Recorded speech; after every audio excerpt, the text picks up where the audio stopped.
দুনিয়ার মধ্যে পৃথিবীর মধ্যে যা কিছু আছে সব থেকে সম্মানিত আর শ্রেষ্ঠ করে আল্লাহ রাব্বুল আলামিন এই বনি আদমকে বানাইছেন। এখন বোঝার বিষয় হলো এই মানুষ সর্বশ্রেষ্ঠ মাখলুক কখন হবে? এই মানুষ তখনই সর্বশ্রেষ্ঠ মাখলুক হবে যখন এই মানুষের জীবনের মধ্যে আল্লাহ এবং তার রাসূলের জীবন বিধান ঢুকে যাবে। সুবহানাল্লাহ। আল্লাহ এবং তার রাসূলের জীবন বিধান বাদে কোন মানুষ আশরাফুল মাখলুকাত হতে পারে? সে মাখলুকাত, সে কি মাখলুকাত, আল্লাহর একটা সৃষ্টি, কিন্তু উত্তম মাখলুকাত নয়। মানুষের শ্রেষ্ঠত্ব যদি কোনো কিছু আবিষ্কারের মাধ্যমে হতো তাহলে তো সব থেকে যদি কোনো কিছু বানানোর মধ্যে থেকে মানুষ আশরাফুল মাখলুকাত হইত, যে ওই লোকটা সব থেকে বড় ভালো একটা জিনিস বানাইছে, ওই লোকটা শ্রেষ্ঠ যদি এমন হইতো তাহলে তো মানুষের থেকে শ্রেষ্ঠ হওয়ার কথা ছিল একটা মৌমাছি। একটা মৌমাছি আপনারা জেনে থাকবে তার কাছে কোনো মাপের স্কেল নাই, যন্ত্র নাই। আর আমাদের ইঞ্জিনিয়ারদের কাছে যখন বাসা বাড়ি তৈরি করা হয়, এদিকে মাপ নেয় ওদিকে মাপ নেয়, তারপরে দেখা যায় বাসা তৈরি হওয়ার পরে এদিকে একটু ভুল ওদিকে একটু ভুল, এত মাপ ঝাপ করার পরও একটু ভুল না ভুল থেকে যায়। কিন্তু মৌমাছিকে আল্লাহ রাব্বুল আলামিন বলেন সূরাতুন নাহল, ওয়া আওহা রাব্বুকা ইলান নাহলি আন ইত্তাখিযি মিনাল জিবালি বুয়ুতাও ওয়া মিনাশ শাজারি ওয়া মিম্মা ইয়ারিশুন। আল্লাহ রাব্বুল আলামিন বলেন আমি মৌমাছিকে এই জ্ঞান দান করেছি, মৌমাছি ইলান নাহলি আন ইত্তাখিযি মিনাল জিবাল, তাকে আমি পাহাড়ে বসবাস করার জন্য পাহাড়ে চাক বানানোর জন্য বলে দিয়েছি। শুধু কি তাই, বুয়ুতাও ওয়া মিনাশ শাজারি, মানুষের বাড়ির উঁচু জায়গায় তাকে চাক বানানোর জন্য বলে দিয়েছি, গাছের মধ্যে তাকে চাক বানানোর কথা বলে দিয়েছি, পর্বতের মধ্যে আমি তাকে চাক বানানোর কথা বলে দিয়েছি। তার চাকটা কত সুন্দর হয়, 6 কোণা বিশিষ্ট মৌমাছির চাক হয়, 1 কোণা কমও হয় না 1 কোণা বেশিও হয় না। আপনি যদি সূক্ষ্মভাবে মাপতে যান 1 কোণা ছোটও হবে না 1 কোণা বড় হবে না। আবার হাজার হাজার বাসার মধ্যে এমনও হয় না একটা বাসাটা একটু ছোট হয়ে গেছে আর একটা বাসাটা বড় হয়ে গেছে, এমন হয়নি। আল্লাহ রাব্বুল আলামিন তাকে কত সূক্ষ্ম মেধা দান করেছেন, তাকে কত কৌশলিয়াত দান করেছেন।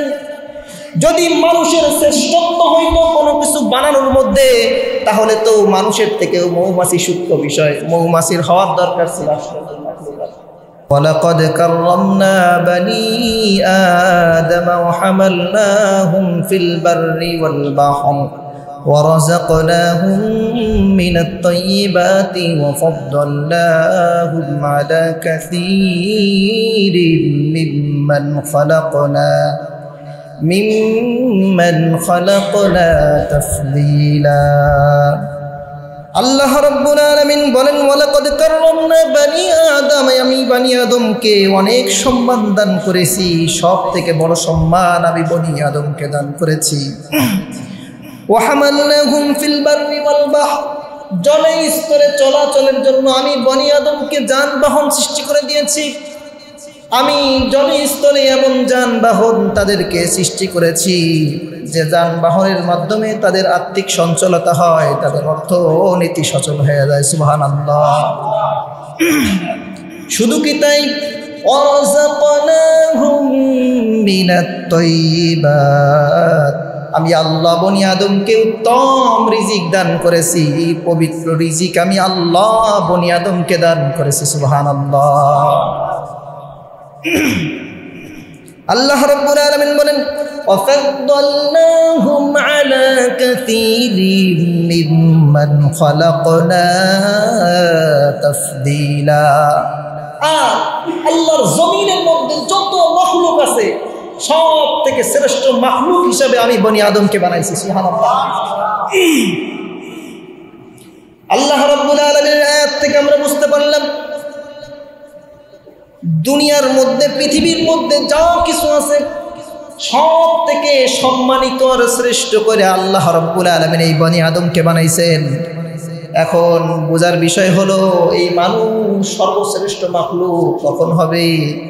এই মানুষ তখনই সর্বশ্রেষ্ঠ মাখলুক হবে যখন এই মানুষের জীবনের মধ্যে আল্লাহ এবং তার রাসূলের জীবন বিধান ঢুকে যাবে। সুবহানাল্লাহ। আল্লাহ এবং তার রাসূলের জীবন বিধান বাদে কোন মানুষ আশরাফুল মাখলুকাত হতে পারে? সে মাখলুকাত, সে কি মাখলুকাত, আল্লাহর একটা সৃষ্টি, কিন্তু উত্তম মাখলুকাত নয়। মানুষের শ্রেষ্ঠত্ব যদি কোনো কিছু আবিষ্কারের মাধ্যমে হতো, তাহলে তো সব থেকে যদি কোনো কিছু বানানোর মধ্যে থেকে মানুষ আশরাফুল মাখলুকাত হইত, যে ওই লোকটা সব থেকে বড় ভালো একটা জিনিস বানাইছে, ওই লোকটা শ্রেষ্ঠ যদি এমন হইতো, তাহলে তো মানুষের থেকে শ্রেষ্ঠ হওয়ার কথা ছিল একটা মৌমাছি। একটা মৌমাছি আপনার জেনে থাকবে, তার কাছে কোনো মাপের স্কেল নাই, যন্ত্র নাই। আর আমাদের ইঞ্জিনিয়ারদের কাছে যখন বাসা বাড়ি তৈরি করা হয়, এদিকে মাপ নাই, ওদিকে মাপ নাই, তারপরে দেখা যায় বাসা তৈরি হওয়ার পরে এদিকে একটু ভুল, ওদিকে একটু ভুল। এত মাপ ঝাপ করার পরও একটু ভুল না ভুল থেকে যায়।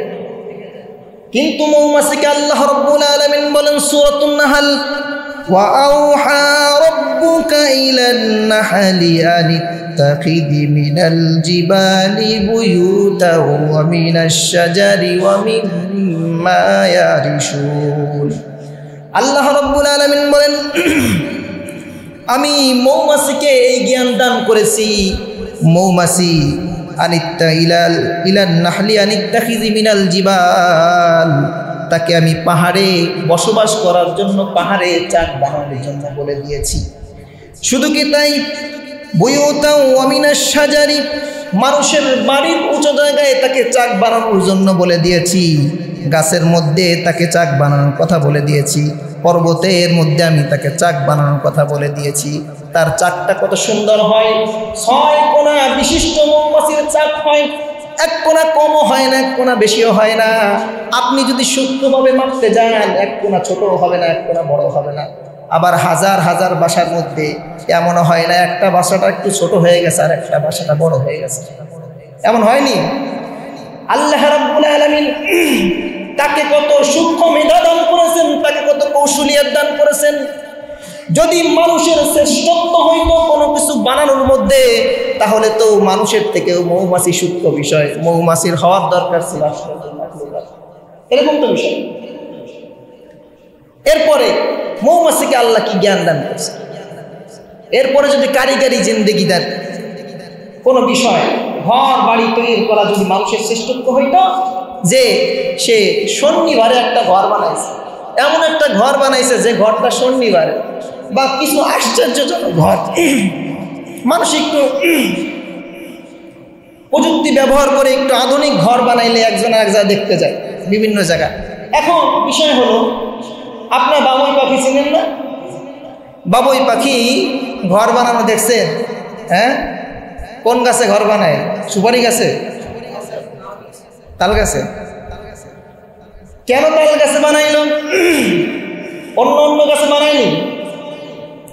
কারণ আল্লাহ রাব্বুল আলামিন ওকে মেধা দিয়ে নিয়েছেন, এমন মেধা দান করেছেন যে কোনো গাছে যদি তাল গাছ ছাড়া অন্য কোনো গাছে বানায়, তাহলে বিকট ঝড় যখন হয় তুলনামূলকভাবে তাল গাছটা একটু শক্তিশালী। তাল গাছ ভাঙে, কিন্তু ওরকম ভাবে সচরাচর দেখা যায় না, তুলনামূলকভাবে কম ভাঙে। এত সুন্দর করে নিজেদের থাকার রুম বানায়, ডাইনিং টেবিল বানায়, কিচেন বানায়, বাচ্চাদের চিল্ড রুম বানায়, কে বানায় না? একটা সাধারণ ঘরের মধ্যে যেমন সুন্দর সুন্দর স্তর থাকে, নিজেদের থাকার জায়গা, বাচ্চাদের থাকার জায়গা, রান্নার জায়গা, বাবুই পাখির বাসার মধ্যে নিজেরা থাকে, বাচ্চাদেরকে রাখে, বিভিন্ন রকমের করে সুন্দর করে বানায় দেয়। এইটা হলো আল্লাহ রাব্বুল আলামিন তাকে ইঞ্জিনিয়ারের বিদ্যা দান করেছেন। আল্লাহ রাব্বুল আলামিন একটা বাবুই পাখিকে যদি ইঞ্জিনিয়ারের বিদ্যা দান করেন, আর যদি কোনো কিছু বানানোর মধ্যে মানুষের শ্রেষ্ঠত্ব থাকতো, তাহলে আশরাফুল মাখলুকাত হওয়ার কথা ছিল বাবুই পাখি, ঠিক কিনা বলেন? কিন্তু না, আল্লাহ রাব্বুল আলামিন আশরাফুল মাখলুকাত বাবুই পাখিকে দেন নাই, মানুষকে আশরাফুল মাখলুকাত দিয়েছেন। এরপরে যদি ধাপে ধাপে চিকিৎসার দিকে যাই, মানুষ মনে হয় চিকিৎসার দিক দিয়ে সব থেকে দামি, মানুষের থেকে বড় চিকিৎসাবিদ আর কেউ নাই। কিন্তু না, পশু পাখির মধ্যে হাজারো এরকম পশু পাখি আছে যাদেরকে আল্লাহ রাব্বুল আলামিন চিকিৎসাবিদের জ্ঞান দান করেছেন। সুবহানাল্লাহ। হাজারো পশু পাখি এমন আছে যাদেরকে আল্লাহ রাব্বুল আলামিন চিকিৎসা বিজ্ঞান, চিকিৎসার যে জ্ঞান দান করছে। একটা পাখি হুকুকুল ফারাইদ নামক কিতাবের মধ্যে লেখে, একটা পাখি আল্লাহ তাকে দুইটা পাখি উঠতেছে। ওড়ার সময় একটা পাখি হঠাৎ করে মাটির মধ্যে পড়ে গেছে। যখন মাটির মধ্যে পড়ে গিয়েছে, অপর আরেকটা পাখি উড়াল দিয়ে যে ওই সমুদ্র থেকে পানি নিয়ে তার মুখের মধ্যে একটু দিল, সুস্থ হয়ে গেল। কারণ কি? আমরা জেনে থাকি মানুষের প্রেশার যখন লো হয়ে যায়, ওই সময় তাকে নুন পানি খাওয়ায় দিলে আবার সে সুস্থ হয়ে যায়, স্যালাইন খাওয়ায় দেয়। আল্লাহ রাব্বুল আলামিন ওই পাখিটার প্রেশার লো ছিল, অন্য একটা পাখির মধ্যে আল্লাহ চিকিৎসা বিজ্ঞানের জ্ঞান দিয়ে রেখেছেন যে ওই পাখিটা একটু সমুদ্র থেকে নোনা পানি এনে তার মুখের মধ্যে দিয়ে দেয়, পাখিটা সুস্থ হয়ে সবল হয়ে আবার আগের মতো উড়ে চলে যায়। সুবহানাল্লাহ। তাহলে এই চিকিৎসা যদি বড় কোনো চিকিৎসার জন্য যদি মানুষ দামি হইতো, মানুষ আশরাফুল মাখলুকাত হইতো, তাহলে বড় মাখলুকাত হওয়ার দরকার ছিল এই পাখিগুলা। হুকুকুল ফারাইদের মধ্যে একটা ঘটনা রাখেন। পাকিস্তানের পেশওয়ারের মধ্যে হনুমান ছিল, বানর ছিল। বানর মানুষদেরকে এত অত্যাচার করত, মানুষের বাড়ি ঘর থেকে খাবার দাবার নিয়ে যাইতো। দোকানপাট যখন বানরের জন্য খোলা যাইত না, দোকানপাট খুললেই বানররা এসে কলা নিয়ে যাইত, রুটি নিয়ে যাইত। মানুষ ব্যবসা বাণিজ্য করতে পারতো না। ওই দোকানে চিন্তা করলো, আমি এরকম ভাবে ব্যবসা বাণিজ্য করতে পারতেছি না, রুটির মধ্যে বিষ লাগায় দেয়, বানর আসবে, বিষওয়ালা রুটি খাবে, বানর সঙ্গে সঙ্গে মৃত্যুবরণ করে যাবে, বানরগুলা আর আমাদেরকে ডিস্টার্ব করবে না।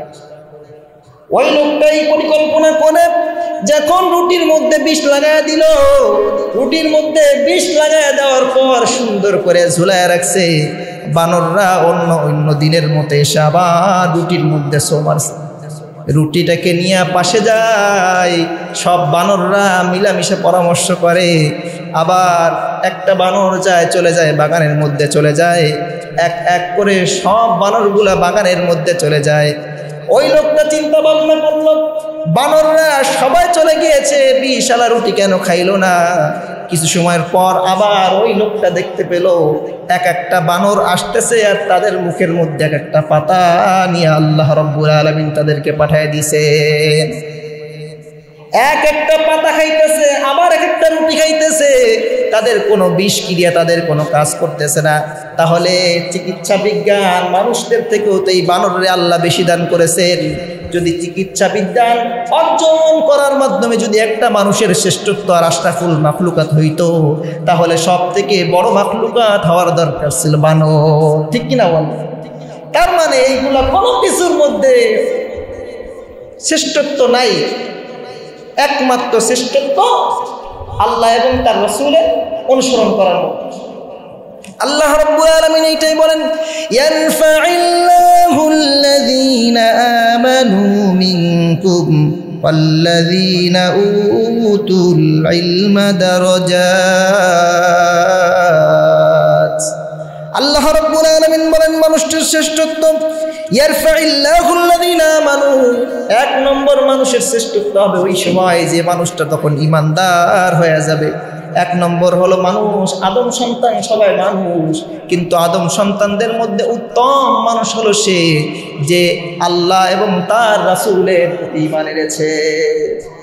দুনিয়ার জমিনে সবাই মানুষ, কিন্তু সবাই আশরাফুল মাখলুক নয়। আবার কথা কি বুঝতেছে?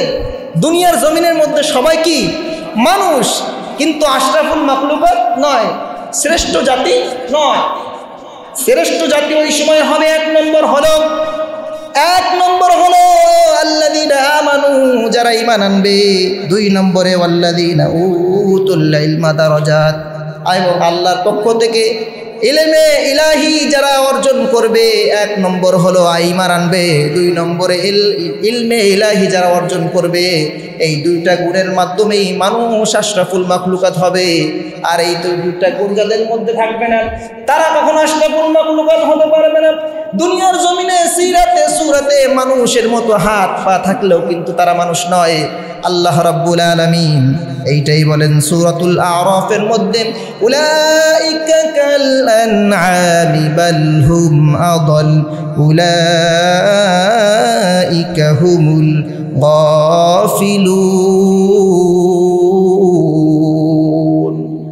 আল্লাহ রাব্বুল আলামিন এইটাই বলেন, সিরাতে সুরাতে মানুষ হইলে শুধু মানুষ নয়, যাদেরকে আমি আল্লাহ কান দান করেছি, কান দিয়ে তারা শোনে না ভালো কিছু, যাদেরকে চোখ দিয়েছি, চোখ দিয়ে ভালো কিছু দেখে না, যাদেরকে অন্তর দিয়েছি, অন্তর দিয়ে ভালো কিছু কল্পনা করে না, তারা দেখতে মানুষ হইলেও তারা আদৌ মানুষ নয়, তারা চতুষ্পর জানোয়ারের মতো। নাউজুবিল্লাহ। আল্লাহ রাব্বুল আলামিন বলেন বালহুম আদাল, চতুষ্পর জানোয়ারের থেকে নিকৃষ্ট। নাউজুবিল্লাহ। উলাইকা হুমুল গাফিলুন, আর আল্লাহ বলেন এরাই হলো গাফেল, এরা কিয়ামতের দিন হায় হুতাশ করবে, এদের আর কোনো কাজ থাকবে না। নাউজুবিল্লাহ। তাহলে এতটুকু তো বুঝতে পারছেন যে দুনিয়ার জমিনে সবাই মানুষ। সবাই কি মানুষ? হিন্দু, বৌদ্ধ, খ্রিস্টান, ত্রিপুরা, নাসারি যা আছে সবাই কি মানুষ, কিন্তু আশরাফুল মাখলুকাত নয়। মুসলমানদের মধ্যে অনেকে আশরাফুল মাখলুকাত নয়। আশরাফুল মাখলুকাত শুধু তারা যারা আল্লাহর প্রতি ঈমান এনেছে এবং ইলাহি ইলমে ইলাহি যারা অর্জন করেছে, আল্লাহ পাকের ইলম যারা অর্জন করেছে এবং সে অনুযায়ী আমল করেছে। আমি যদি এই দুইটা গুণের অধিকারী হইতে পারি তাহলে আমি আশরাফুল মাখলুকাত, আর যদি না হইতে পারি তাহলে আমি আশরাফুল মাখলুকাত নয়। আর এই দুইটা গুণ আমাদের অর্জন করতেই হবে।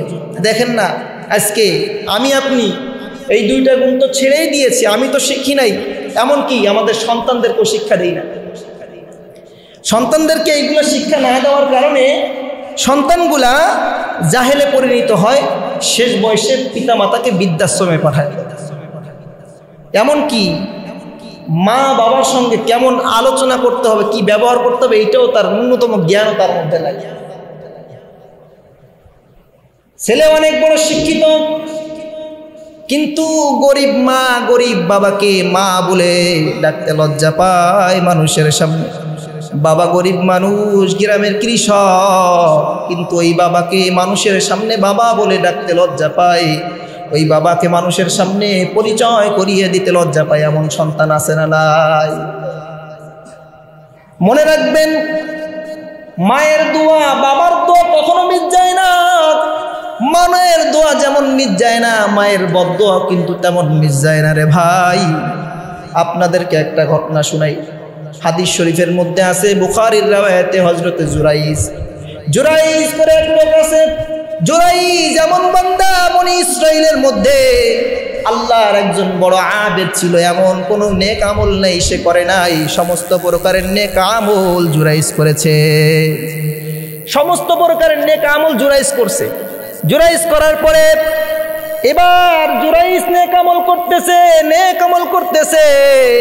পাহাড়ের উপরে যাইয়া, পাহাড়ের উচ্চ উপরে যাইয়া একটা ঘর বানাইছে, সুন্দর ইবাদতখানা বানাইছে। বানানোর পর জুরাইজ ওই পাহাড়ের উপরে উঠা সুন্দর নির্জন এলাকায় বৈশা বৈশা জিকির করে আর নামাজ কালামগুলা পড়তেছে। কোনো কথা বলেন না ভাই, কথা বলেন না। নামাজ পড়তেছে, জিকির আজগার করতেছে। মা খোঁজ নেওয়ার জন্য, মা বৃদ্ধা মানুষ, দিন ভরে হেঁটে চলার পরে ওই সেই পাহাড়ের উপরে উঠা জুরাইজকে ডাক দিস, জুরাইজ আমি তোমার মা ডাকতেছি, তুমি আমার ডাকে সাড়া দাও। জুরাইজ নামাজরত অবস্থায় আছে, নফল নামাজরত অবস্থায় আছে জুরাইজ নফল নামাজ পড়তেছে। এবার চিন্তা করে, আমি কি মায়ের ডাকে সাড়া দিব, নাকি আমি আমার রবের আদালতেই দাঁড়ায় থাকবো, রবের নামাজের মধ্যে দাঁড়ায় থাকবো। একদিন মা এসে ডাকে, আবার চলে যায়, মায়ের ডাকে সাড়া দেয় না। আবার দ্বিতীয় দিন জুরাইজের মা এসে বলে, ও জুরাইজ, আমি তোমার মা, তোমাকে ডাকতিস, তুমি আমার ডাকে সাড়া দাও। দ্বিতীয় দিন মা আবার জুরাইজ নামাজরত অবস্থায় আছে, এবার ডাক দিয়ে বলে, ও জুরাইজ, আমি তোমার মা, আমার ডাকে তুমি সাড়া দাও। জুরাইজ নামাজে দাঁড়ায় আছে, এবার বলতেছেন, আল্লাহ, আমি কি আমার মায়ের ডাকে সাড়া দিব নাকি আমি তোমার আদালতে দাঁড়ায় থাকবো? এবার তিনি মায়ের কাছ থেকে আল্লাহর সামনে দাঁড়ানোকে বেশি পছন্দ মনে করছেন। বাইরা আমার, মা অতিষ্ঠ হয়ে এবার জুরাইজকে একটা কথা বলে ফেলেছে। মা এবার অসন্তুষ্ট হয়ে জুরাইজকে বলে ফেলছে, আল্লাহ, এমন সন্তান তুমি আমাকে দান করেছো। জুরাইজকে আমি ডাকলাম, পর 3 দিন ডাকলাম, 3 দিন ডাকার পর আমি তাকে পাইলাম না। মালিক রে, তুমি তাকে জিনাকারিনী মহিলার চেহারা না দেখায়া মৃত্যু দিও না, নাউজুবিল্লাহ। জিনাকারিনী মহিলার চেহারা না দেখায়া মৃত্যু দিও না। এবার মা চলে যায়। জুরাইজ আগের মতো নামাজ পড়তেছে। ওই এলাকার মধ্যে এক মহিলা ছিল, খুব নিকৃষ্ট এক মহিলা বলল, ওই জুরাইজকে আমি আমার প্রেমে আসক্ত করব, জুরাইজকে আমি গুনাহ করে ছাড়বো। এবার জুরাইজের কাছে চলে যায়। জুরাইজের কাছে যাওয়ার পর জুরাইজকে ডাক দিয়ে বলে, ও জুরাইজ, আমাকে দেখো না, আমার চেহারাটা কত সুন্দর, আমাকে দেখে মানুষ আকৃষ্ট হয়, আমাকে দেখে মানুষ অনুতপ্ত হয়, আমাকে দেখে মানুষ তাদের তৃষ্ণা মিটায়, আমার দিকে একটু নজর করে তাকায় দেখো, আমি দেখতে কত সুন্দর। জুরাইজকে ছলে বলে কৌশলে বিভিন্নভাবে ডাকা হয়। জুরাইজ ওই মহিলার ডাকে সাড়া দেয় না। মহিলার ডাকে সাড়া না দিয়া ওই মহিলা তখন অতিষ্ঠ হইয়া ওই পাহাড় থেকে নেমে চলে যায়। মহিলা নেমে চলে যাওয়ার পর পাশের এক রাখালের সাথে যে অপকর্ম করার পর ওই মহিলার পেটের মধ্যে একটা বাচ্চা চলে আসে। বাচ্চা আসার পর কিছুদিন পরে বাচ্চা যখন ভূমিষ্ঠ হয়, ওই সময় ওই মহিলা জুরাইজের নাম নিয়ে বলতেছে, এই সন্তান কার জানোনি? এই সন্তান হলো ওই যে পাহাড়ের উপরে যে ইবাদত করে জুরাইজ, ওই আল্লাহর বান্দার সন্তান আমার পেটের মধ্যে আসছে। তোমরা যাকে আল্লাহর ওলি মনে করো, ও তো কোনো আল্লাহর ওলি নয়, ও হলো একজন জিনাকার, নাউজুবিল্লাহ। এই কথা যখন বলে ফেলেছে, এলাকার যুবক পোলাপান সবাই যায় জুরাইজের ইবাদতখানাটা সম্পূর্ণ ভেঙে ফেলছে। ভেঙে ফেলার পর আল্লাহর বান্দাকে এবার ওইখান থেকে বের করে আনছে। বের করে আনার পর জুরাইজকে ডাক দিয়ে বলতেছেন, ও জুরাইজ, তুমি কি এই যে অপকর্ম করলা? মানুষের সামনে দেখাও তুমি বড় আবেদ, তুমি বড় ভালো মানুষ, কিন্তু তুমি যে তলে তলে এত কাজ করছো, তুমি যে তলে তলে জিনা করছো, তুমি তো আমাদেরকে আগে বলো নাই। জুরাইজকে এই কথা বলার পর জুরাইজ কি করলেন? আল্লাহ রাব্বুল আলামিনের নবী বলেন, আর জুরাইজ ওই সময় কি করলেন? ফাতাওয়াদ্দা ওয়া সাল্লা সুম্মা আতাল গুলাম। জুরাইজ ওযু বানাইলেন, ওযু বানানোর পর নামাজে দাঁড়াইলেন, তারপরে ওই ছোট্ট বাচ্চার কাছে গেলেন। ছোট্ট বাচ্চার কাছে যাওয়ার পর বলতেছেন, ফাকালা মান আবুকা ইয়া গুলাম, হে সন্তান, তুমি বলো তোমার পিতাকে। এবার ওই সন্তান বলতেছেন, ক্বালার রাঈ, আমার পিতা হলো এই রাখাল। সুবহানাল্লাহ। ছোট্ট বাচ্চা কথা বলেছেন। হাদিস শরীফের মধ্যে আছে 3 জন ছোট্ট বাচ্চা কথা বলেছেন মায়ের গর্ভে অবস্থায়। তাদের মধ্যে থেকে একজন হলো এই জুরাইজ, আর একজন হলো ওই যে ইউসুফ আলাইহিস সালাম যখন আক্রমণের শিকার হয়েছিলেন, ওই সময় ছোট্ট একটা বাচ্চা ইউসুফের নামে সাক্ষী দিয়েছিল। আর একজন হলো হযরতে মারিয়াম আলাইহিস সালাম, হযরতে ঈসা আলাইহিস সালাম ছোট্ট বয়সে যখন ইহুদিরা প্রশ্ন করেছিল, তুমি কে, তোমার নাম কি? ওই সময় তিনি বলছেন, ক্বালা ইন্নী আব্দুল্লাহ, আমি হলাম আল্লাহর প্রেরিত রাসূল। সুবহানাল্লাহ। এই বাচ্চা যখন বলে দিছে আমার পিতা হলো রাখাল, আমার পিতা হলো রাখাল, যখন এই কথাটা বলে দিছে, ওই সময় এলাকার যারা ওই তার ইবাদতখানাটা ভেঙে ফেলেছিল, ইবাদতখানাটা ভাঙার পর ওই তারাই বলতেছেন, ক্বালু নাবনি সাওমাআকা মিন যাহাবিন ক্বালা লা ইল্লা মিন তিন। জুরাইজ তুমি যদি বলো তাহলে তোমার ওই ইবাদতখানাটা আমরা সবাই মিলে স্বর্ণ দিয়ে তৈরি করে দেই। সুবহানাল্লাহ। জুরাইজ ডাক দিয়ে বলে কলা না, দরকার নাই আমার মান ইল্লা মিন তিন, বরং আমার ইবাদতখানা আগে যেমন ছিল ওই রকম মাটি দিয়ে বানায় দাও, আমার স্বর্ণ দিয়ে ইবাদতখানা বানানোর কোনো প্রয়োজন নাই। তো আমি এইটাই বুঝতে চাইলাম যে মা দোয়া দিলে যেমন লাগে বদ দোয়া দিলেও কিন্তু লাগে। মা কিন্তু বড় কিছু করেনি। মা যদি বলতো আল্লাহ জিনা না করাই মারবা না, তাহলে কেমন হইতো? জিনা কইলেই কিন্তু মরতো। মা কি বলছে? জিনাকারিনীর মুখ না দেখাই মেরো না। মা সহজ বলছে না ভাই? মা তো সহজ বলছে। এই জন্য ভাই দুইটা বিষয় বললাম আপনাদেরকে। একটা বিষয় হলো সব মানুষ আশরাফুল মাখলুকাত না, আর সবাই জান্নাতে যাবেও না। জান্নাতে যাবে শুধু আশরাফুল মাখলুকাত। জান্নাতে যাবে শুধু কারা? আশরাফুল মাখলুকাত। দুই নম্বরে যে আশরাফুল মাখলুকাত হইতে হলে এলেম শিখতে হবে, এলেম জানতে হবে। নিজেরা না যতটুকু পারি শিখবো, আমাদের কাছে আসবেন। আবার দেখা যাচ্ছে আপনি যদি 1 চিল্লা 2 চিল্লা 3 চিল্লা লাগায় আসেন, তারপর আপনি এতটুকু বুঝবেন এই চিল্লা দিয়া যে কোনটা হালাল কোনটা হারাম, কোনটা জায়েজ পথ কোনটা না জায়েজ পথ, এতটুকু জানতে পারবেন। ছোট ছোট বিষয় হুজুরদের কাছে জিজ্ঞেস করে, এটা তো একটা ছোট্ট নাবালক বাচ্চা জানে, কিন্তু কেন জিজ্ঞেস করে? তার মধ্যে এলেম নাই। কার মধ্যে কি নাই? এলেম নাই। এই জন্য ভাই আল্লাহ আমাদের সকলকে মরণের আগে আশরাফুল মাখলুকাত হয়ে মরার তৌফিক দান করুক। সকলে বলে আমিন। আল্লাহ রাব্বুল আলামিন আমাদের দুনিয়া ও আখিরাতে উভয় কল্যাণ দান করুক। সকলে বলে আমিন।